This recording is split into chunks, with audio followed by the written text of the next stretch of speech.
Almost the end of summer, ladies and gentlemen. And then we're into autumn, and that's a good time of the year too. Autumn in Adelaide, particularly if you're blessed by having deciduous trees that turn those wonderful autumn colours from the yellows right through to the deep, deep dark reds, the oranges, liquid maples and the golden ash. Ash trees, the claret ash is a beautiful tree in autumn. Anyway, the garden is to be enjoyed. Happy birthday if you're having birthday. Davy Jones, the British singer and actor from the Monkees. He was the one that made all the little girls' hearts flutter. Davy Jones. He dies from a heart attack at just 66 years old. 2012. John Byrom, English poet, inventor of shorthand, more remembered for his shorthand than his poetry. That was 1692. Christopher Columbus uses a lunar eclipse to frighten the hostile Jamaican Indians back in 1504. Tony Robbins, the American motivational speaker, was born in 1960. Do you remember Jonathan Coleman? Pete, do you remember Jonathan Coleman? No. One Jack Russell just arrived. Oh dear. Jonathan Coleman, I remember him from radio. He was one of the earlier performers in the early days of FM. I remember him. Anyway, he was born in 1956. Not with us anymore, I don't think. Hattie McDaniel becomes the first African-American woman to win an Oscar for Gone with the Wind. And that was in 1940. Pierre Trudeau announces that he's stepping down after 15 years as Canadian Prime Minister in 1984. 1968, and the US ends regular flights with nuclear bombs. 1968, US performs nuclear tests at Nevada test site. But you know, the whole story about, I think they made a movie about what they called the Strategic Air Command. And the Strategic Air Command consisted of B-52 bombers, these huge things. I mean, you look at this thing and you can't imagine for the life of you how that thing would ever stay in the air. But it did, and it does. The B-52 bomber, nuclear armed, its job was to stay in the air all the time. 24 hours a day. They had the petrol tankers that would come and refuel them in flight.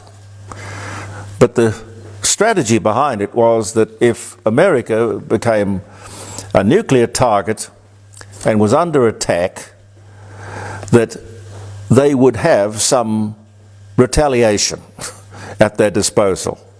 Because that plane had a code and it was assigned to head straight to Russia, or the USSR at the time, and the commander would have to assume that America didn't exist anymore, and his job was to see to it that Russia didn't exist anymore. I see some terrible predictions and stories about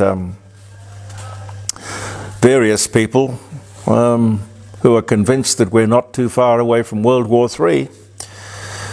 They're talking about the end of the year, and they're talking strangely about Russia invading Germany, and that being the catalyst for the Third World War. But I still can't help but believe that China is in there somewhere involved or taking advantage of or being a catalyst for. I can't see what they've got to lose, or I can't see what they've got to gain. I think they should probably keep out of it. But be that as it may. Anyway, happy birthday if you're having a birthday. Happy wedding anniversary. I do a lot of listening. I do a lot of reading, and I probably do too much thinking. But the other day on news radio, this is this 24-hour channel that the ABC run, which is devoted to nothing more than news. ABC News Radio. They were talking to a fellow who heads up this Australian Institute for Future Policy. I think I might have mentioned it yesterday. I'd never heard of it. The Australian Institute for Future Policy. But the national broadcaster would be giving this rubbish airtime, and I mean prime airtime. Is amazing to me. It was all about what he described as the excessive profits of Woolworths, Coles, the banks, Qantas. These people, it would seem, maintain, this is the people of the future, these people maintain that profits should be held to no more than 2 or 2.5%. Of course, I wouldn't expect the ABC to take this line or even understand what I'm about to say. The whole capitalist system, which I admit has many faults, but it is far, far better than the alternative. It is built on reward and incentive. A board of directors, you've got a management, a layer of management, you have a team of workers, all striving to make a profit. And indeed, people are rewarded for making a bigger profit. Perhaps they're given a budget and they achieve more than they're budgeted to achieve, so they get a bonus. Reward and incentive. A team of workers all striving to make a profit, be prosperous, achieve the ethic of success and hard work. Well, this discussion clearly was about anyone who makes more than 2 or 2.5% profit has to lose it because it's inflationary. Forfeit it. Now, don't ask me how, and the ABC bloke didn't ask how they would exactly do that. Probably an excess profit tax. Or oh no, I've got it, a super profit tax. Oh, that sounds a lot better. A super profit tax. That, he said, would give the government the money that it needs, and in some cases has already spent, of course. And it would hold down inflation, according to this kind of strange, warped philosophy. Now, this is crap. It's a recipe for the destruction of the system of Western democracy and capitalism, which has driven the world to incredible prosperity, employment, and achievement.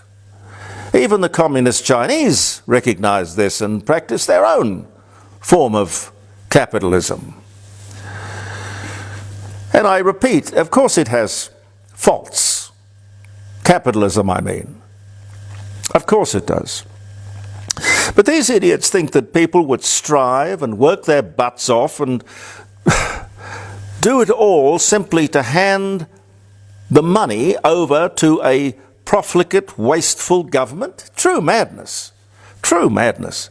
For us all to succeed as a group, we need these people who make extraordinary profits, who are incredibly intelligent, clever men and women, who are above average.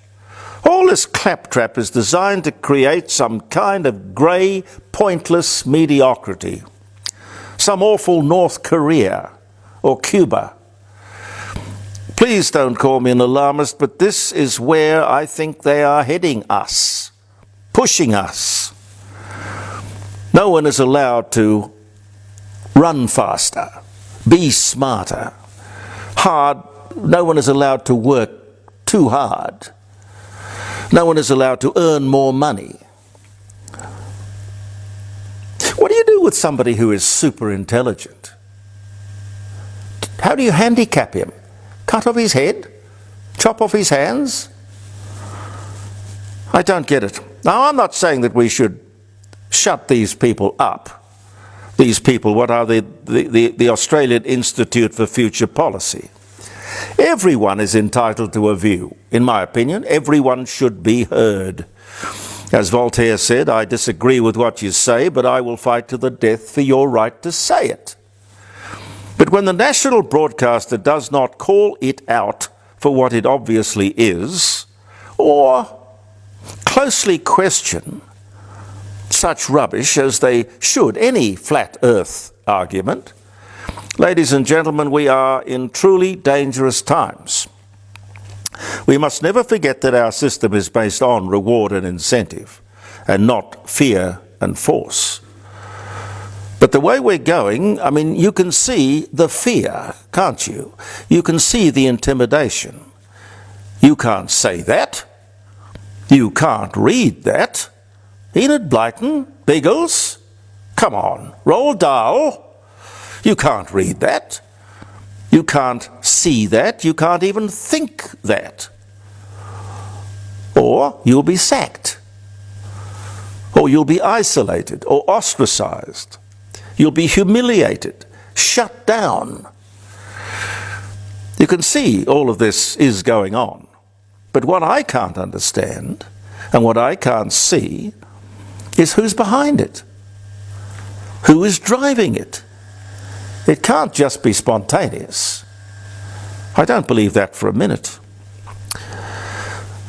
The pollution coming from car exhausts causes 10 times more deaths than road accidents in Australia. This is a survey out of New Zealand, quoted, apparently with some credibility, but what a load of claptrap. It's another attack on the internal combustion engine.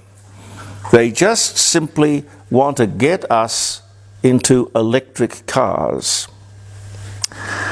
And on the subject of electric cars, something that you probably aren't going to hear from anyone, so it's best that you hear it from me. Lithium-ion batteries don't have the best of reputations, but I'll read you this very quickly. For years, big tech companies like Apple and Tesla have assured customers of their glossy stores and showrooms that all goods are ethically sourced and sold. But a new series of images taken from inside mines in the Democratic Republic of Congo, what a hole that place is, where 90% of the world's cobalt is mined and used to make batteries that power our tech-led lives, raise some uncomfortable questions. Cobalt is the chemical element found in almost every tech gadget that uses lithium-powered batteries on the market today. Smartphones, tablets, laptops all require a few grams of it. Electric vehicles, however, require 10 kilos of it. The photos and videos that the dailymail.com can share with its readers from some of the biggest mines in Africa, I might tell you, where many of these suppliers get their cobalt, tells a very different story about this commodity. Barefoot children, as young as 9, covered in chemicals, endlessly smashing open rocks for $2 a day, exhausted new mothers with their babies strapped to them, sifting through nets of rock, or sifting rock through nets, gauze, mesh, I suppose they mean, in the hope of finding some of this precious cobalt. Well, the story goes on. It's a much longer story than I'm telling you here. But this is the blood diamond scandal multiplied by many thousands. Diamonds aren't toxic. You buy a diamond once in your life if you're very lucky, whereas Western society can't function for more than 24 hours without devices that rely on cobalt. And according to the Daily Mail, the material is not ethically acquired. So next time I look at my phone, I'm going to think of a 9-year-old child slaving away in some cobalt mine for $2 a day, so I can sit down and have the pleasure.